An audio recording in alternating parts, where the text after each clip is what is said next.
Want to buy some anime merch? Check out the link in the description. The show starts off with the gods who, after creating a universe, descended from heaven to live amongst humans, but on the sole condition that they would never use their godly powers ever again. With this condition in place, the gods' only power is the blessing. This enables the humans to level up their powers. The whole thing is quite similar to how characters level up in video games, so you get the picture.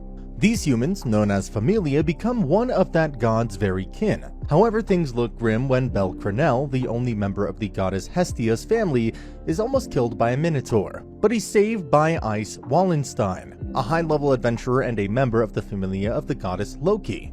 He falls in love with her. Hestia realizes that he has gained the magical skill Rayless Phrase. This will raise his level rapidly based on the strength of his feelings. The skill is even more effective when he fights, but Hestia decides to keep it a secret. I mean, that's a given since that makes him very valuable and other gods may try to acquire him. Just who are the gods in this universe? The next day after adventuring, Bel's status rises dramatically. Bel plans on talking to Ice, but he overhears her Familia talking about how he embarrassed himself fighting the Minotaur. Realizing how pathetic he must seem compared to Ice, he breaks down and runs off, absent-mindedly entering the dungeon. Kid. To let off some steam, he desperately slays as many monsters as he can. After a lot of slaying, he returns to Hestia in the morning, though not in one piece. But he is inspired nonetheless. Hestia continues to keep the Rayless Phrase secret from Bel. To prevent the doubt, she passes off his improvement as the result of hard work. She also announces that she'll be absent for several days. Afterward, Hestia seeks out the god of smiths, Hephaestus, and begs to forge a weapon for Bel. After hours of groveling in the Doga's position, Hestia convinces Hephaestus to forge the weapon, but the catch is that Hestia will pay for it no matter how many centuries it takes. Hephaestus forges an enchanted Tonto for Bel. Soon after, Bel is asked by the maids of the hostess of fertility pub to return a purse to Cyr. Cyr is a waitress who has a huge crush on Bel. Love is in the air everywhere. Then an unnamed goddess contacts Loki trying to locate someone in a Familia she intends on acquiring. However, the description of this person matches Bel perfectly. Hestia locates Bel and insists they go on a romantic date. The unnamed goddess then releases a captured albino gorilla monster. The beast is then ordered to capture Bel. It corners Hestia and Bel, the two attack it with his original knife, only for it to shatter soon after. However, being desperate to protect Hestia, he locks her on the other side of a metal gate and gets all armed and ready to fight the gorilla unarmed. Right then, we see flashbacks, showing us how Bel decided to become an adventurer after his grandfather was killed. Eventually arriving in Orario and meeting Hestia, he ends up becoming a part of her Familia. The god Ganesha, whose arena the gorilla was freed from, orders it to be recaptured before it harms innocent people. The god even asks for other Familia to help. Meanwhile, Hestia finds her way back to Bel, and they flee the gorilla together. Afterwards, Hestia gives Bel the Tonto she calls the Hestia Knife. This is a living weapon, enchanted to grow more powerful the stronger Bel becomes. As Bel holds the weapon for the first time, his stat level rises dramatically. As a matter of fact, he kills the gorilla in a matter of seconds. Talk about being OP. The heroic deed is witnessed by many people, including Ice. She smiles before walking away. Hestia then suddenly faints as the unknown goddess watches from afar. As Hestia recovers, Bel realizes the Hestia knife was forged by Hephaestus. He immediately reaches the conclusion that it was incredibly expensive and swears to have faith in Hestia. Meanwhile, in the dungeon, adventurer Ged Raish is shown mistreating a young girl named Liliruka Ard, forcing the girl to carry his equipment and threatening to let the monsters kill her if she disappoints him. This is who you don't want to grow up into, kids. Bel decides to enter the more dangerous levels of the dungeon. As a result, the guild advisor Aina Tull insists that they buy him better armor. Afterwards, Bel becomes flustered when Aina turns up dressed for a date. The two come across Hestia working to pay her debt to Hephaestus. Hestia ends up becoming jealous of Aina. Bel then purchases armor made by a blacksmith he's never heard of. Aina also gives him extra waist armor. Bel also saves Liliruka from Ged, but she disappears. Liliruka reappears soon after, revealing herself to be a shapeshifter. She even offers her services as a supporter, but that soon changes to stealing the Hestia knife afterwards. She attempts to sell it, but her lucks run out when she finds out that when separated from Bel, it becomes blunt and worthless. However, she is spotted carrying the knife by Ryu Lion, a waitress from the hostess of fertility. Liliruka runs away but ends up bumping into Bel. With the knife returned to its owner, and being totally unaware that Liliruka had tried to steal it, Bel splits the money evenly with her. This shocks her, as all her previous partners had paid her almost nothing. Then Ice is seen in the dungeon preparing to fight a powerful monster, while the unknown goddess, revealed to be Freya, watches Belle. Hestia is devastated when she sees Belle with Lily Ruka, to which Belle offers to take Hestia to dinner. As she arrives for their date, she finds out that Demeter has spread the gossip far and wide, and Belle is mobbed by multiple goddesses eager to meet Hestia's very first boyfriend. As a result, they spend most of the day avoiding detection from all these goddesses, constantly on their toes.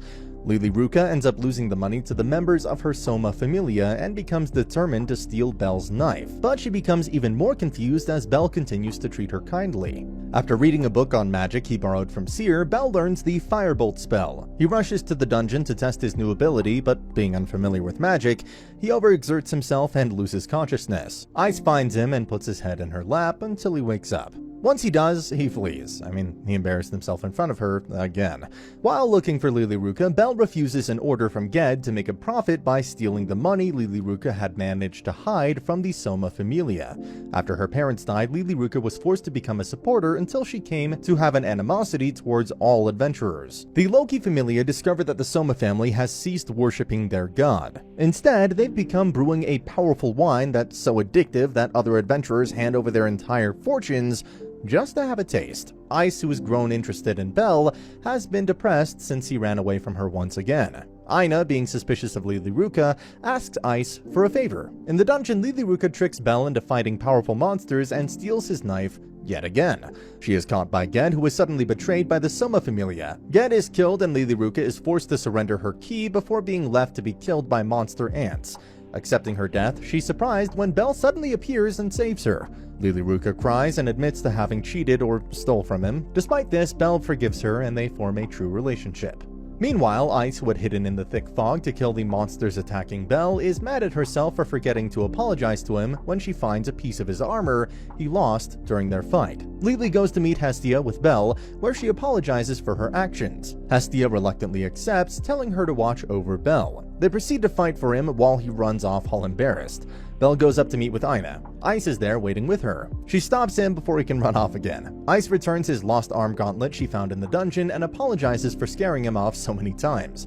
He in turn apologizes back and thanks her for having saved him multiple times. Realizing he's not strong enough to reach his goal, Ice agrees to train him to get better at combat. During their training, Belle is constantly knocked out, but the character continues to get up. Ice asks the secret behind his strength, and he tells her that it's because there's someone he wants to get closer to. While out getting food, they run into Hestia working, who becomes enraged after seeing him with another girl. She reluctantly allows him to continue training with her. Meanwhile, Freya sends her captain, Otter, into the dungeon. There, he tames and arms a Minotaur, before unleashing him on the upper floors.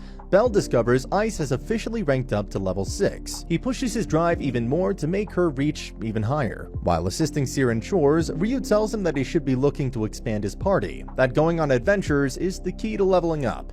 Belle and Ice conclude their training as the Loki Familia head into the dungeon for their expedition. Exploring floor 9 with Lily, Belle is cornered by the Minotaur, where he freezes in shock. Lily is knocked out, saving him, leaving Belle forced to try to fight alone. Ice and the Loki Familia show up to save him, but being upset by how things stand, Belle pushes them aside. He goes on to proclaim that he doesn't want to be saved by her ever again. He manages to hold the Minotaur back, pushing himself to his limits while Lily and Loki Familia look in awe. He finally defeats the Minotaur, cutting it up with its own sword, and putting that one last powerful firebolt to its best use.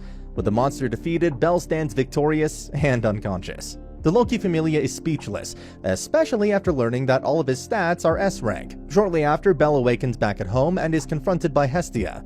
The two reminisce about how strong he's grown. Belle officially ranks up to level 2 and develops a new skill, Argonaut. Hestia attends a meeting with the other gods where the adventurers are given nicknames. Belle's is chosen to be the Little Rookie. Celebrating at the bar with Lily, Seer, and Ryu, the latter reminds them that if they plan on heading to the middle floors, they need to join a party to have an easier time facing the dangers. While looking for more armor by Welf Corozo, Belle runs into the very man himself. Welf makes a deal with Belle to provide him with more armor and future discounts on deals, only if he can join his party. While in the party, Lily is apprehensive of Welf, especially after learning he's a Crozo and estranged from the Hephaestus Familia. Fighting a dragon, Belle discovers that his Argonaut ability grants him a last-minute power boost in battle. Literally plot armor ex machina. Meanwhile, the Loki Familia finds themselves inspired by Bel's actions. That ends up pushing them all harder to fight. Bel later learns from Hestia that Welf has the ability to make magic swords, like his descendants, but he chooses not to do so for various reasons. Magic swords bring out the worst in people in his opinion, and he wants his work to stand out on its own. He forges Bel's bullhorn into a new knife as a thank you gift for being friends. Sometime later, Bel, Welf, and Lili prepare themselves to head into the dungeon's middle floors. Hestia worries about Bel's safety as they continue to head further down into the middle floors, commenting on the frequent earthquakes that have been occurring as of lately. Meanwhile, Hermes and his assistant, Asfi, start looking around town for information on Bel. Bel, Welf, and Lili find themselves cornered against a horde of rabbit monsters, where they encounter the retreating Takemikazuchi Familia. They pass parade on them escaping the room. This leaves Bel and his party forced to also deal with the hellhounds chasing them. They try to fight back and escape as best as they can, only for the earthquakes to occur. This injures Welf and blocks them in. With no other way out, Lili recommends heading further down to the 18th floor's safe zone to rest. Bel agrees to that and they push through. Hestia is approached by Takemikazuchi and his familia who apologize for their actions, so she requests their help in rescuing Bel. Hermes also shows up, offering his and Asfi's assistance on the quest. He and Hestia also insist on joining, even though the gods are forbidden from entering the dungeon.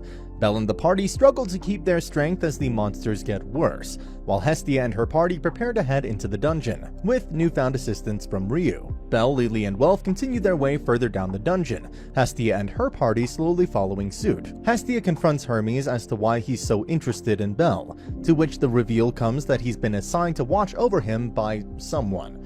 Welf and Lili overexert themselves, leaving Bel to carry them the rest of the way. He manages to barely make it past the floor 17th Goliath boss and arrives on the 18th floor before finally passing out. He wakes up in a tent beside Ice, whose familia is revealed to have rescued and healed the three of them. Bel thanks them for their help and Ice shows him around. Later that night, after everyone's recovered, they're treated to dinner as guests, when Hestia and her party finally catch up. With her and Bel reunited, things are looking good. Makoto and her family apologize for their actions, and Bel forgives them, with Welf and Lili reluctantly so as well.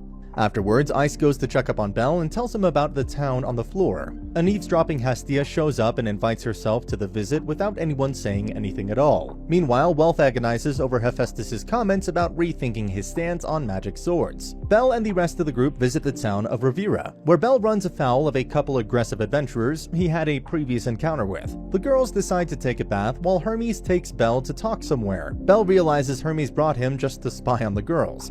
He inadvertently runs into Ryu, who reveals that she is the lone survivor of a murdered familia, and was blacklisted from the guild after avenging their deaths. Afterward, she was being taken in by Seer. She tells him not to rely on her, but Bel manages to cheer her up.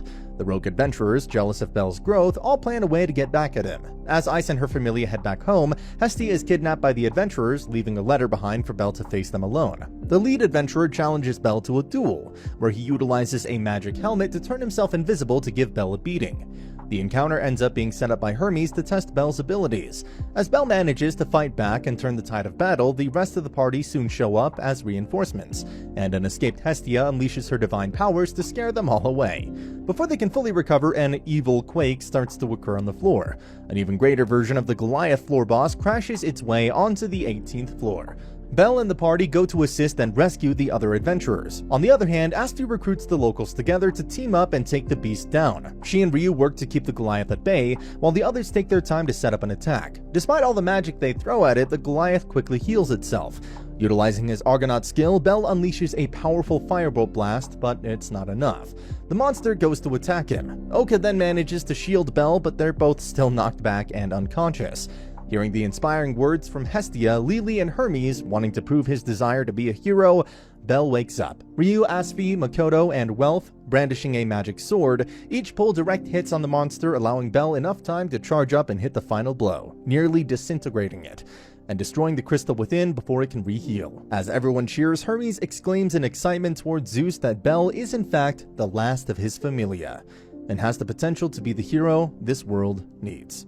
Back in Aurario, everyone gets together at a tavern to celebrate. And that's the end of the video. As always, if you liked what you saw, subscribe to the channel. I'll be uploading a lot of videos just like this, so I'll see you at the next one.